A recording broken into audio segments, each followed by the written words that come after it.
Hola, ¿qué tal? Bienvenidos a La Pepa. Este es un programa de Canal Capital y de lasillavacía.com, donde buscamos explicar en profundidad esos temas que son de interés para usted. A lo largo de la negociación del proceso de paz, en la discusión que se planteó en el plebiscito y ahora que se está dando un proceso de implementación de los acuerdos con las FARC, se ha hablado muchísimo de reconciliación. Se habla de reconciliación en muchos niveles, pero en realidad es un concepto que genera muy poco consenso. Hay muchas instituciones y medidas en el acuerdo de paz que apuntan a una reconciliación nacional, así lo dice el mismo texto, y hacen que este término, que esté en todas partes, pueda perder su significado. Para hablar del tema tenemos a dos invitados que han trabajado muy cerca en este aspecto, no solamente en Colombia, sino en procesos de otras partes del mundo. Ellos son María Emma Wills, ella es asesora de la Dirección General del Centro Nacional de Memoria Histórica, es politóloga y tiene un doctorado en estudios latinoamericanos. Bienvenida. Gracias, Eduardo, por esta oportunidad. Y también tenemos invitado a Alejandro Castillejo, él es director del programa de estudios críticos de las transiciones, es antropólogo y tiene un doctorado en antropología. Bienvenido. Eduardo, gracias. Ellos dos también son miembros de La Silla Llena, donde han escrito y han compartido muchas de estas reflexiones que vamos a tener el día de hoy, y con ellos vamos a ver qué saben los que saben.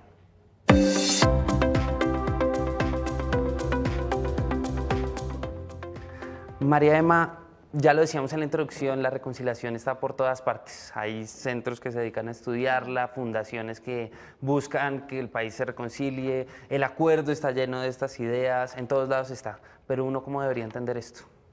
No, como bien lo decías tú, yo creo que la palabra está llena de múltiples significados y no hay un consenso alrededor de ella. Yo creo que en Colombia se ha usado mucho como una palabra que quiere imponer a las víctimas la carga del perdón y de la posibilidad de un buen vivir juntos. Y yo creo que hay que ampliar el significado de reconciliación. Yo creo que en esta transición lo que requiere el país es básicamente aprender a vivir juntos en nuestras diferencias, en nuestras contradicciones, respetando al contradictor. Es una palabra, digamos, lo que requiere el país para mí más que reconciliación, que en todo caso evoca como la necesidad de querernos mucho todos, es respetarnos todos, reconocernos como sujetos de derechos, reconocer que somos plurales, reconocer que tenemos distintas narrativas del conflicto, reconocer que hay distintos responsables. Entonces creo que para mí mi palabra preferida para este momento de transición es reconocimientos más que reconciliación. Alejandro, ¿usted está de acuerdo con esta idea? ¿Cómo se debería entender la reconciliación más en esa óptica? Yo a veces hablo del evangelio global del perdón y la reconciliación, entre otras cosas, como el gran discurso que se ha instaurado a través de múltiples mecanismos, y reconciliación es sencillamente un término que a mi modo de ver carece con frecuencia de significado en el sentido en que de pronto tiene demasiados significados, pero cuando uno va a ver las definiciones operacionales en realidad a veces ni siquiera se ve. Creo yo que es el lenguaje global que se ha instaurado para tratar de pensar sociedades que han estado fracturadas por diferentes motivos, guerras y demás, genocidios y etcétera, y es la palabra que acarrea la mayor cantidad, digámoslo así, de prácticas institucionales específicas. No solo acá, en todo el mundo. No, es un lenguaje que de hecho se ha institucionalizado globalmente y tiene una carga, digamos, religiosa muy profunda, judeocristiana muy cargada. Y en este momento creo que es el único término que tenemos a la mano para hablar de estas cosas, y con María Emma también estaría de acuerdo en que es un término que trata de evocar la necesidad de la unidad luego de grandes y largos periodos de diferenciación y confrontación, pero hace parte de un discurso global sobre estos temas y es un concepto específico, un término específico que congrega demasiadas cosas a veces. María Emma y Alejandro, les invito a que vayamos a la calle a ver qué preguntan en la calle.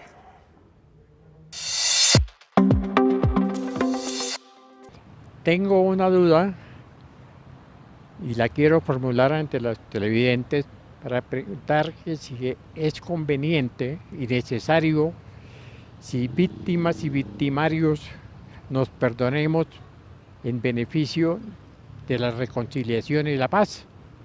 Alejandro, esta pregunta que se plantea esta persona que está en la calle tiene que ver mucho con lo que decía María Emma, y ¿es necesario poner toda la carga en las víctimas? Es decir, ¿es necesario que ellas perdonen para que haya una reconciliación? ¿Usted cómo ve ese punto? Bueno, yo siempre he dicho que en Colombia particularmente son las víctimas las que han cargado el peso de la llamada reconciliación desde el proceso de justicia y paz incluso. Y es muy interesante ver cómo reconciliación y perdón son dos términos que vienen juntos, precisamente encuadrados, distribuidos y socializados a través de estos mecanismos globales. Me parece que cuando uno cambia de contexto, palabras como reconciliación y perdón adquieren connotaciones distintas. Cuando tú te mueves para Sudáfrica y lo comparas, por ejemplo, con el proceso de justicia y paz, donde los perpetradores o los versionados de justicia y paz tenían una capacidad de hablar impresionante comparativamente, ese proceso de justicia y paz en otras partes del mundo yo creo que serían impensables. Entonces yo creo que uno tiene que comenzar como a pensar, estos términos cambian y cambian su constitución social. Y clarísimamente lo que ha pasado en Colombia es que se le ha puesto sobre la espalda el futuro de la, entre comillas, reconciliación bajo los hombros, sobre los hombros de las víctimas. Y eso es algo muy característico acá, entre otras cosas, sin querer decir que sea único ni muchísimo menos. María Eva, ¿tienen que perdonar las víctimas para que esto exista, una cosa como la reconciliación? Digamos, yo he oído distintas reacciones de víctimas de distintos territorios, entonces me voy a referir, por ejemplo, a víctimas de la masacre de Portete en La Guajira, donde algunas de las mujeres decían, pues nosotros no tenemos por qué perdonar, es decir, el perdón no necesariamente conlleva a la posibilidad de vivir juntos. Entonces yo creo que la pregunta es, ¿cómo hacemos en este país para caber todos, sin dejar de pensar lo que pensamos, sin nuestras distintas posturas políticas, ideológicas, pero dentro de un enorme respeto por la diferencia, por la contradicción y por el reconocimiento de que la contradicción es una riqueza y no un atentado contra una comunidad homogénea?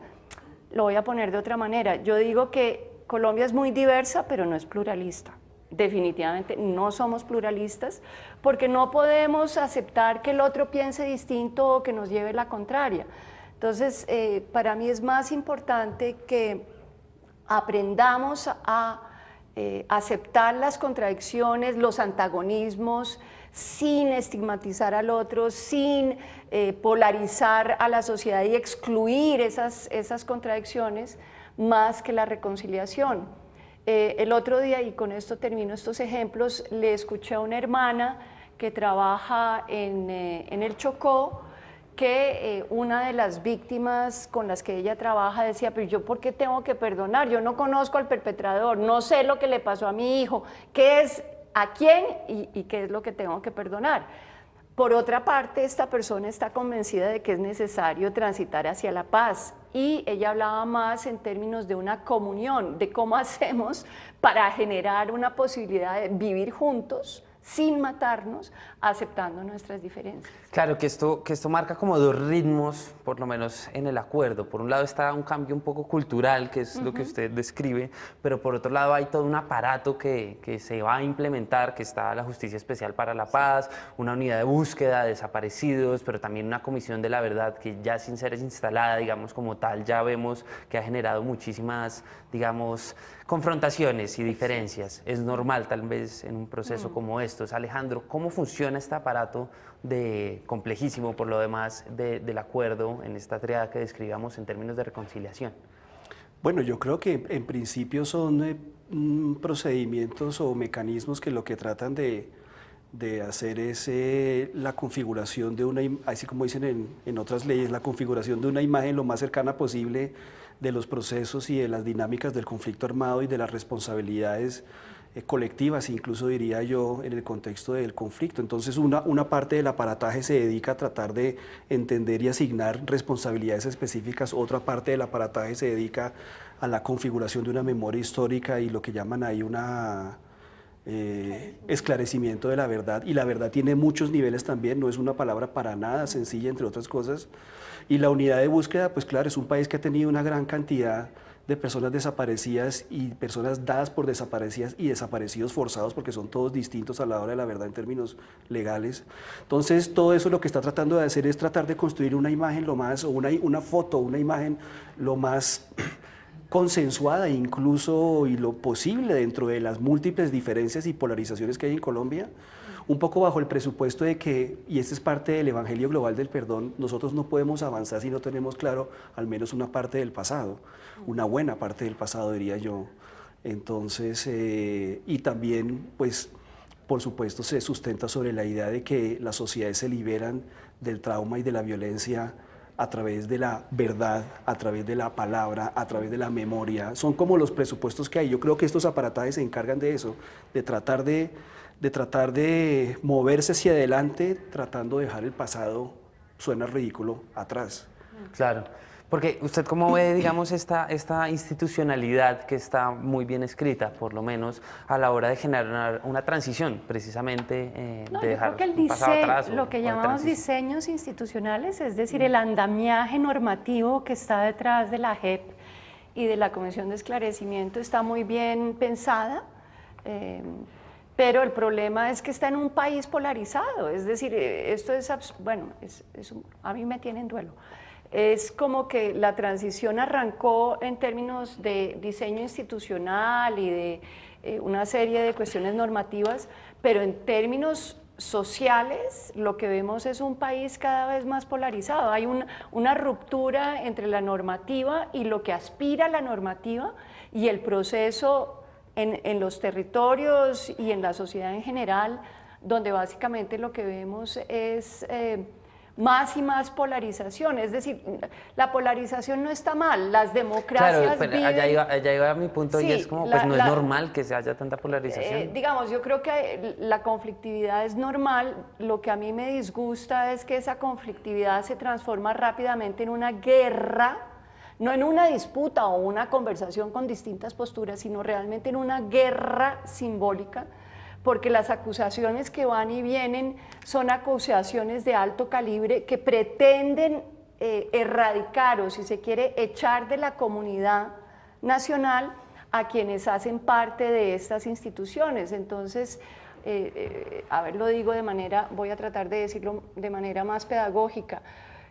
Todas estas instituciones pretenden generar conversaciones difíciles entre posturas muy distintas, pero si de entrada uno de los actores que está convocado a participar dice yo no juego porque esto es ilegítimo, esto digamos, y acusa moralmente a quienes hacen parte de, por ejemplo, la comisión que va a designar a las personas, ya se empiezan a oír rumores de que son guerrilleros vestidos de civil, en fin, unas cosas que uno dice, realmente el país no está al mismo ritmo que avanza la institucionalidad y eso hace temer porque limita el potencial de capacidad de generar eso que yo llamo esa comunión, esa posibilidad de un buen vivir juntos. Alejandro.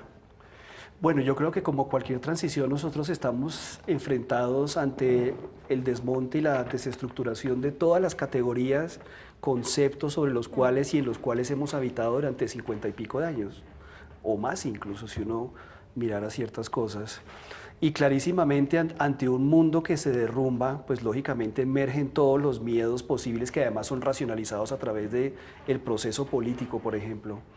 En Sudáfrica, por ejemplo, era clarísimo que cuando se desmonta el apartheid, imagínense, se desmonta un sistema en el cual los blancos eran el centro del mundo y pensaban que tenían la razón. Y el trauma más fuerte para estos blancos que habitaban la hegemonía social era pensar que habían estado, por ejemplo, equivocados durante 40 años porque el apartheid no era solamente un régimen político, sino un crimen contra la humanidad. Entonces, cuando eso se derrumba, todas las categorías de nuestra vida diaria, desde quién es nuestro amigo, quién es nuestro enemigo, a quién nos acercamos y a quién no, cómo reproducimos la cercanía y la convivencia, o lo contrario, cómo reproducimos la distancia y la guerra, se derrumbaron. Y lo que está pasando en Colombia me parece a mí que es sencillamente, además de los intereses creados alrededor de todo esto, creo que es eso en el contexto de un país que está comenzando a repensarse de una forma distinta, y eso nadie ha dicho que eso va a ser fácil ni va a ser sencillo, Claro, porque ahí hay muchos intereses y ahí hay un invertidos en punto, eso. y es que la reconciliación o el imaginario, el deber ser de la reconciliación puede ir en contra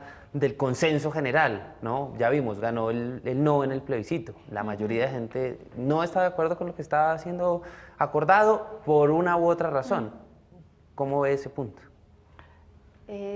Sí, yo creo que digamos, los líderes políticos, lo que ocurre con los líderes políticos es que resuenan en muchos sectores, es decir, el liderazgo político no es solo una persona que tiene poder porque sí, es una persona que tiene la capacidad de ofrecer marcos interpretativos a una cantidad de gente. Y esa oferta de marcos interpretativos a mí me tiene un poquito en duelo porque son marcos más vinculados desde mi perspectiva con la guerra. Es como si transitáramos de la guerra de los fusiles a la guerra de las palabras y no a una capacidad de enmarcar lo que nos ocurrió dentro de un conflicto armado, efectivamente, donde hay múltiples perpetradores, donde además hay una cantidad de alianzas y de complicidades sociales. Y por lo tanto, no sé, es como que yo entiendo lo que dice Alejandro y me parece que es muy acertado. Se está derrumbando una forma de ver el mundo y justificar el mundo que vivíamos, pero la transición es muy difícil en este momento porque la animadversión de los marcos interpretativos que se están ofreciendo a la opinión pública para mí tienen que ver más con el mundo que se está derrumbando que con el futuro. Sí, de acuerdo. ¿No? Es como que yo aspiro a ver a los líderes políticos ponerse a tono para ofrecer discursos más a tono con lo que estamos viviendo y no lo vemos. Entonces, por eso pienso que, por ejemplo, líderes espirituales de comunidades de fe, no solo católicas, sino evangélicas, líderes espirituales de comunidades étnicas, líderes espirituales afrodescendientes, tienen que cumplir un papel que no están cumpliendo nuestros políticos, ofreciendo discursos donde primero reconocemos nuestras responsabilidades. Es decir, no podemos avanzar si no hay un reconocimiento de lo que hicimos mal. Y yo quiero bajar la discusión no tanto al plano político, que pareciera que fuera como en una dimensión un poco descoordinada, o no estoy muy seguro de lo que en el acuerdo se ha llamado la paz territorial. Este acuerdo de paz tiene como eje ese concepto de paz territorial, ha sido un concepto defendido en todos los puntos y la idea es construirlo así. ¿Cómo se construye una cosa así como paz territorial en términos de reconciliación? Pues no sé, yo creo que parte del discurso oficial, intuyo yo, tiene que ver precisamente con la ampliación del Estado, donde en teoría no ha estado en mucho tiempo, y eso tiene que ver con transferencias y con institucionalidades, con ministerios, con justicia, con etcétera, etcétera, etcétera. Pero a mí me parecería más interesante cambiar un poco el destino de esa discusión y decir más bien, tratar de preguntarnos desde el centro de Colombia es cómo es que comunidades y personas específicas y seres humanos, entre otras muy pequeños, han logrado sobrevivir durante 40 años. Y una de las cosas que uno descubre cuando uno camina por el país es que en Colombia hay gente haciendo paz y construyendo paz hace 40 años y que eso no es una cosa que haya emergido a raíz, digamos, del proceso en Cuba. Entonces la gran pregunta es, ¿cómo han sobrevivido ellos? Y esa minucia y esa microscopía de las maneras como las organizaciones sociales han sobrevivido, me parece que es muy importante para entender indistintamente al encuadre institucional, incluso cómo es que los seres humanos van a seguir construyendo paz al nivel propiamente comunitario. Y ahí es donde está, a mi modo de ver, el gran reto de los próximos 10 años. No en la implantación institucional, que eso entre otras es hasta fácil, sino lo más territorial. Claro, la implantación de lo institucional en lo territorial. Digo yo que eso es relativamente sencillo en términos, bueno, en diferentes términos, pero sobre todo yo diría que es la manera como nosotros reproducimos cotidianamente nuestras relaciones de proximidad y convivencia para que nuestros hijos hereden una noción distinta del mundo. María, usted estudia mucho estos procesos desde las comunidades, de la construcción de paz desde abajo, si se quiere, o desde donde está pasando pues la guerra al final de cuentas. ¿Cuál es el reto desde ahí? Pues un poquito de diferencia de lo que decía Alejandro, yo creo que, digamos, reconozco que en lo territorial ya hay procesos de convivencia y de concordia y de paz que se están desarrollando. Yo creo que las víctimas son portadoras de una serie de palabras, de iniciativas, de la palabra dulce, como dice un colega que trabaja con el enfoque étnico, ya está circulando por el país. La palabra dulce ya está circulando, la palabra afectuosa, la palabra que acoge al otro. Pero donde sí la veo difícil es que el Estado, así tenga la voluntad de llegar a los territorios, tiene enormes dificultades de operar eficientemente y llegar con todo lo que esperan las comunidades. Las comunidades esperan la palabra dulce, que ya la están llevando a cabo, pero también esperan la carretera. Digamos, ¿qué vimos con las zonas de concentración de las FARC? ¡Ay, qué horror! No hay zonas de concentración. Bueno, es que no hay carretera, no hay cómo llevar las cosas. El país es un país que todavía no reconoce que no hay un mercado nacional integrado, sino que hay una serie como de regiones desintegradas entre sí. Entonces, llevar el Estado es difícil, primero porque no estamos, digamos, esas carreteras no existen, pero además hay una serie como de cortocircuitos en la cadena efectiva de las burocracias. Entonces, hacer la escuela, ¿quién trae el bulto? Entonces lo traen unos. Bueno, ¿quién pone el profesor? Lo traen otros. Entonces uno diría, entonces están de acuerdo, ¿no? Y uno lo que ve es una enorme fragmentación dentro de la institucionalidad. Estamos haciendo esfuerzos, digamos, la institucionalidad está haciendo esfuerzos de coordinación, pero venimos de una carga y de un pasado de descoordinación absoluta.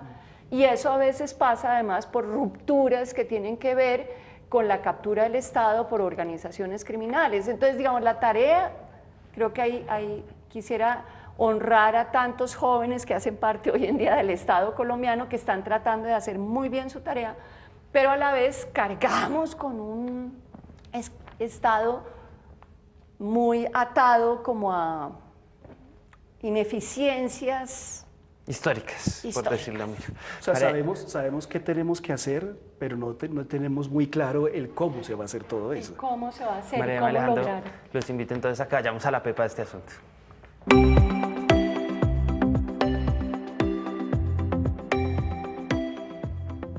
Hoy estamos hablando de reconciliación, un término que se usa mucho, pero cuyo significado no está muy claro. Alejandro, ¿cuál es la pepa de esa palabra? Sencillamente es que es el único término que tenemos para hablar de convivencia, comunalidad y de una serie de elementos que van a ser centrales en nuestra imaginación social del porvenir, como digo a veces. Eso. María Emma, ¿cuál es la pepa de este asunto? La pepa de este asunto es que definitivamente yo aspiro a tener líderes políticos que se pongan más a tono con esa opción de futuro que en este momento se está dibujando con todos los esfuerzos que está haciendo el Estado colombiano. Creo que nuestros políticos se tienen que poner más a tono con este momento histórico, esta coyuntura crítica donde podemos cambiar esos 100 años de soledad o seguir en medio de la soledad. La soledad.